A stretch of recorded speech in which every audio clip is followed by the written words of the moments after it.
was your longest time that you spent in jail, Brandon?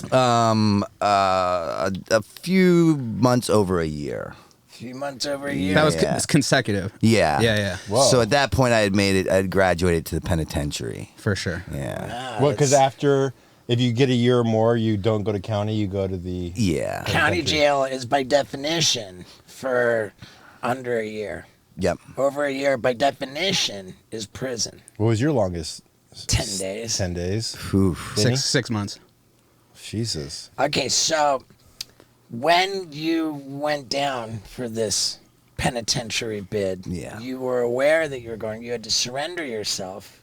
You knew that you were going. No. Or you didn't. So I was actually fighting the case. I'd originally the charge stemmed from a prescription fraud. Right. I had a buddy of mine had stole a pad from a doctor and he penciled out me a few Percocets. And A few being. yeah, I didn't like it was from a dentist pad, so you couldn't write like a big script. So it was like 10 or 15 because it was for like the oxycodone 30 milligrams, which is like a higher amount or dosage than a dentist would normally ever write. Mm-hmm. So you had to kind of keep it like mellow to not look suspicious.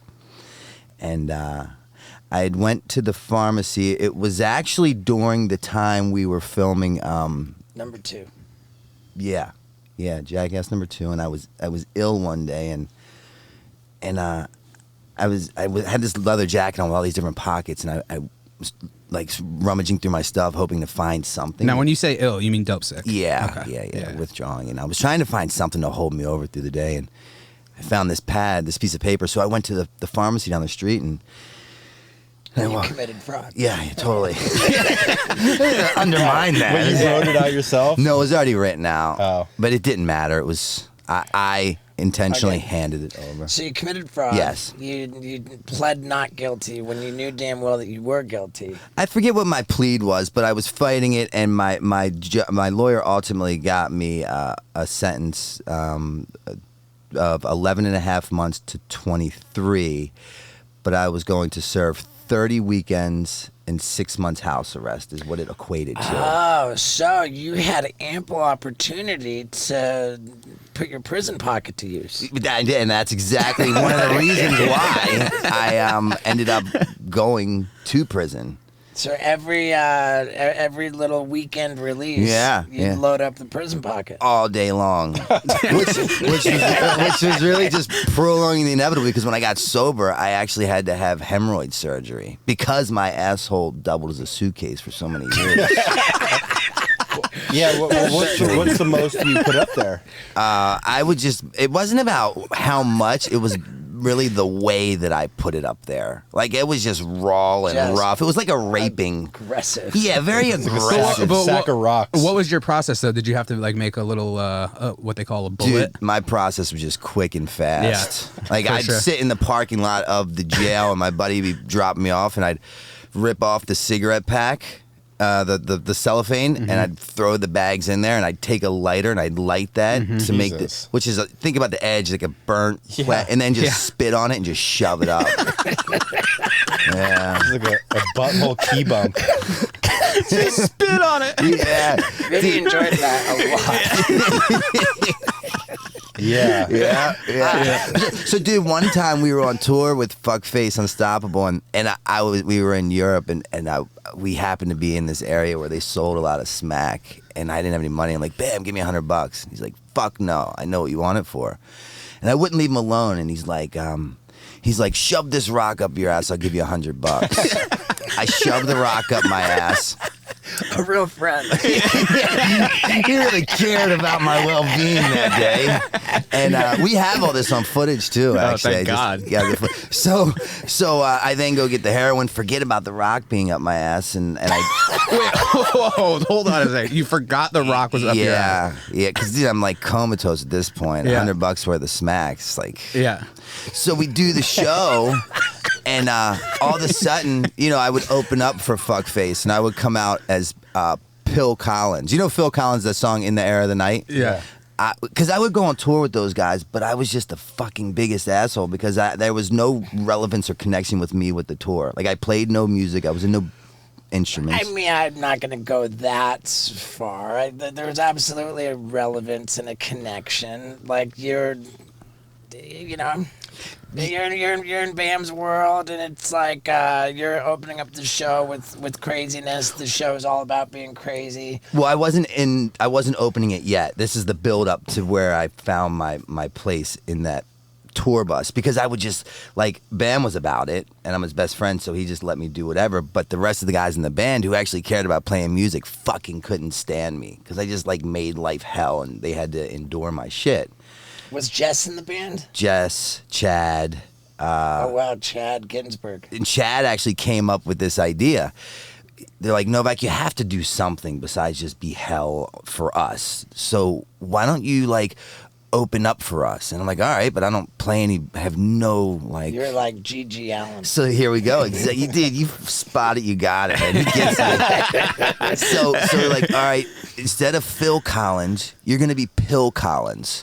And you're going to open up, and you're going to come out on stage with, like, if it's at 18 and over, you'll be naked. But if it's a 21 and over, you'll be naked. But if it's 18 and over, you have to wear a pair of thongs, a bottle of wine, because that's all I drank, and the cigs, and just lip song. I mean, I'd sing along karaoke In the Air of the Night, and just throw my wine and fucking smoke and just be a G.G. Allen and intro the band. And as the big, like, doo-doo-doo-doo-doo would come on, I'd intro Bam, and he'd run out and drop kick me, and then the fucking concert would kick off.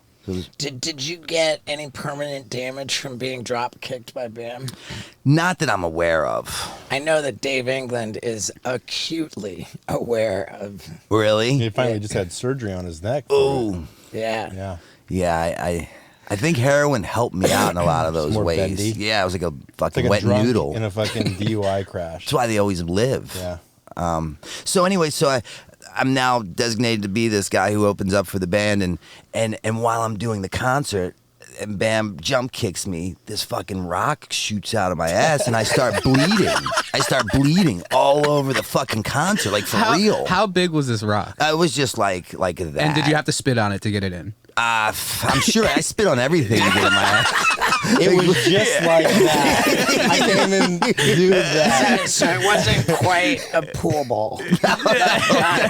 Not quite a cue ball. That'd be impressive, though. But absolutely a golf ball. Yeah, it was like that. It was a golf ball. You know who filmed it? Chris Siegel. He was on that tour Oh, with us. Chris, yeah, and he yeah. has the footage. So my fiance at the time was on tour with us, and You had a fiance? yeah, at the time, that's why. Yeah, she's now no longer. She When she died? no.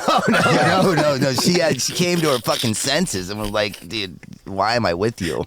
Like, Right. so she is like this really good woman, and we end up. They take me to the hospital. And Chris is filming the whole thing, and they have me in this room, and all these doctors come in. They're making their rounds, and I'm telling the story. Did you have the rock to show the doctors? Nah, the rock was long gone, but I was explaining the story. And Man, that rock would probably be worth something today. it was worth $100 that one day to my asshole. So I'm like, dude, I put this rock up my ass, and it's bleeding profusely, and they're looking at it, and my ex-fiance's there, and she's like, this is you're his ex-fiance? And she's like, yeah. And they say, could you come outside the room for a second? And they bring her out, and they're saying, he's saying it's from a rock, which has caused this, like, profuse bleeding and inflammatory situation. This isn't from a rock. It's from years and years of damage. Like, if you could, like, how could you be his fiance and he's enduring years of fucking damage to his asshole? Alluding to the fact that I might have been a homosexual and that I was lying. Wow. Do you like shopping on Amazon? I do. And good news is, Steve-O's butt wipes for your butthole are available on Amazon. And if you want a real bundle of a deal, you can get Steve-O's hot sauce for your butthole, plus Steve-O's butthole destroyer, and Steve-O's butt wipes for your butthole. It's the butthole bundle, available on Amazon right now. Yeah, dude.